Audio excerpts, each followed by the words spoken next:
कई वैद्यों के पास गई। वो जो भी दवाइयाँ देते रहे, सेठ जी बेटे को खिलाते रहे, लेकिन कोई भी दवाई सेठ जी के बेटे पर असर नहीं कर पाई। सेठ जी के बेटे की बीमारी बढ़ती जा रही थी, उसका रोग नहीं घट रहा था। सेठ जी का पैसा भी खूब लग रहा था। अब अंत में एक डॉक्टर ने सेठ जी से कह दिया कि आपके बेटे को लाइलाज रोग हो गया है, इसको असाध्य रोग है, इसका इलाज नहीं होगा, आपका बेटा तो 2 या 3 दिन में मर जाएगा। अब ये बात सुनकर सेठ जी बड़े निराश हुए। अपने बेटे को लेकर रोते हुए जा रहे थे कि रास्ते में सेठ जी को एक व्यक्ति मिला। उस व्यक्ति ने सेठ जी को कहा, क्या हुआ सेठ जी, बहुत दुखी लग रही है। सेठ ने कहा, ये मेरा बेटा जवान था, मैंने सोचा था बुढ़ापे में मेरी मदद करेगा, अब ये बीमार हो गया, इसकी शादी होते ही ये बीमार रहने लगा। मैंने इसके इलाज पर खूब पैसा लगाया, लेकिन आज इसे डॉक्टर ने जवाब दे दिया है। डॉक्टर ने कहा है ये नहीं बचेगा, इसे असाध्य रोग हो गया है, अब इसे घर पर ले जाओ। उस व्यक्ति ने सेठ से कहा, अरे सेठ जी, दिल छोटा क्यों करते हैं, मेरे पड़ोस में एक वैद्य जी दवा देते हैं, 2 आने की पुड़िया खाकर मुर्दा भी उठकर खड़ा हो जाता है, जल्दी से आप वैद्य जी की दवाई ले आओ। सेठ जी दौड़ कर गए, 2 आने की पुड़िया ले आए और उस वैद्य को पैसा दे दिया। अब वो दवाई ले आए, उन्होंने बच्चे को दवाई खिलाई। वो दवाई खाते ही सेठ जी का बेटा मर गया। सेठ जी रो रहे थे, सेठ जी की पत्नी भी रो रही थी और सेठ जी के घर में उनकी बहू भी रो रही थी। तभी वहाँ पर एक महात्मा जी आ गए। महात्मा जी ने सभी को कहा, भाई यहाँ रोना धोना क्यों लगा रखा है। लोग बोले, हमारे सेठ का एक ही बेटा था, वो भी मर गया, इसीलिए हम सभी रो रहे हैं, सभी दुखी हैं। महात्मा जी सेठ के पास गए, कहने लगे, सेठ जी क्यों रो रहे हो। सेठ ने कहा, महाराज, इसका जवान बेटा मर जाए, अगर वो रोएगा नहीं तो क्या करेगा। अब महात्मा बोले, तो आपको क्यों रोना। सेठ कहने लगे, मेरा बेटा मरा है तो और कौन रोएगा। महात्मा ने कहा, अरे सेठ जी, उस दिन तो आप बड़े खुश थे। सेठ ने संत को पूछा, किस दिन महाराज। महात्मा ने कहा, जिस दिन आपको फौजी ने अपना पैसा दिया था। सेठ ने कहा, हाँ महाराज, कारोबार के लिए पैसा मिला था तो खुशी तो थी ही। फिर महात्मा ने आगे कहा, सेठ जी, उस दिन तो आपकी खुशी का ठिकाना ही नहीं था। सेठ ने पूछा, किस दिन महाराज। महात्मा बोले, अरे जिस दिन फौजी की मौत हुई थी, आपने सोचा था अब तो फौजी को पैसा भी नहीं देना पड़ेगा, मेरा तो कारोबार भी चल गया। सेठ ने कहा, हाँ महाराज, मैं खुश तो था। इसके आगे महात्मा जी बोले, सेठ जी, उस दिन तो आपकी खुशी का ठिकाना ही नहीं था, पता नहीं आपने कितनी मिठाइयाँ बांट दी। सेठ ने कहा, किस दिन महाराज। महात्मा बोले, अरे जिस दिन आपके बेटे का जन्म हुआ था। सेठ बोला, महाराज, जब बच्चे का जन्म होता है तो सब खुश होते हैं, मैं पिता बना था, मैं भी खुश हो गया तो इसमें क्या बड़ी बात हो गई। महात्मा जी बोले, और सेठ जी, उस दिन तो खुशी से आपके पैर जमीन पर पड़ ही नहीं रहे थे। सेठ ने पूछा, किस दिन महाराज। महात्मा बोले, अरे जिस दिन आप बेटे की शादी करने जा रहे थे। सेठ बोला, महाराज, अब बेटे की शादी होती है तो पिता तो खुश होता ही है।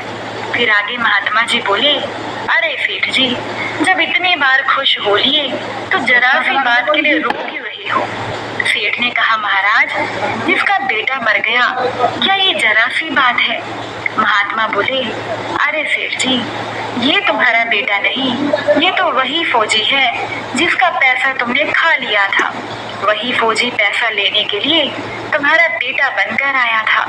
पढ़ने में, लिखने में, खाने में, पहनने में, शादी में आपने इसके खूब पैसा लगाया और इसने तो ब्याज दर ब्याज पैसा डॉक्टरों को भी दिलवा दिया। अब जो आपके पास 2 आने बचे थे वो भी इसने वैद्य जी को दिलवा दिए और वो दवाई खाकर ये मर गया। अब इसका आपके साथ कर्मों का लेना देना पूरा हुआ।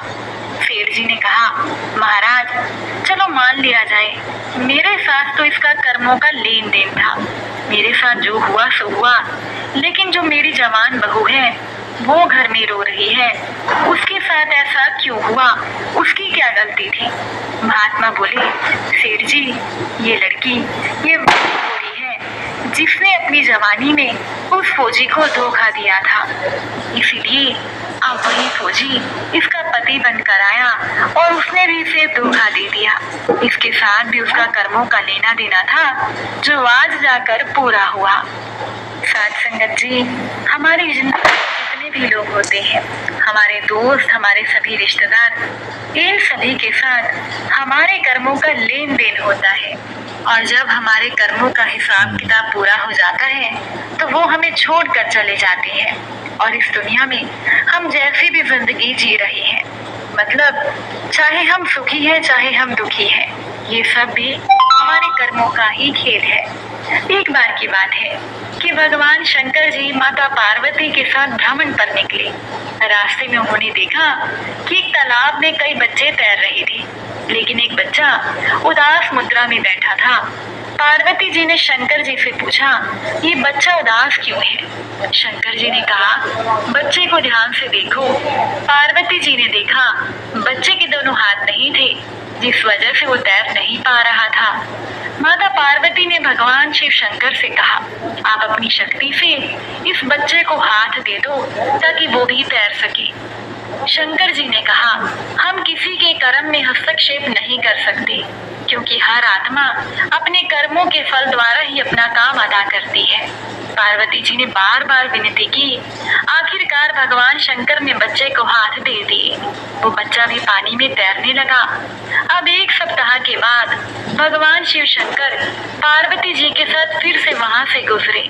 अब इस बार मामला उल्टा था, केवल वही बच्चा तैर रहा था और बाकी बच्चे बाहर थे। पार्वती जी ने पूछा, ये क्या है प्रभु?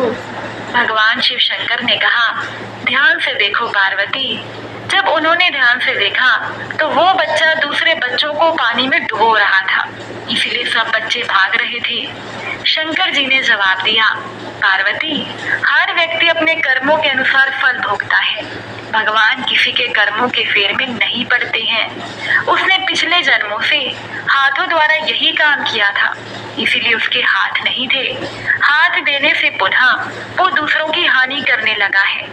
ये प्रकृति नियम के अनुसार चलती है, किसी के साथ कोई पक्षपात नहीं करती। आत्माएं जब ऊपर से नीचे आती हैं तब सब अच्छी ही होती हैं। अब कर्मों के अनुसार कोई अपाहिज है तो कोई भिखारी है, कोई गरीब है तो कोई अमीर है, लेकिन ये सब परिवर्तनशील है। अगर महलों में रहकर या पैसों के नशे में आज कोई बुरा काम करता है तो कल उसका भुगतान भी उसको करना ही पड़ेगा। इसीलिए तो कहते हैं, कर्म तेरे अच्छे तो किस्मत तेरी दासी, नीयत तेरी अच्छी तो घर में मस्ती। साथ संगत जी, अगर आज की ये साखी आपको अच्छी लगी हो तो वीडियो को लाइक और शेयर जरूर कीजिएगा। आप सभी से फिर मुलाकात होगी एक नई साखी के साथ। साथ संगत जी, प्यार से कहना धन निरंकार जी।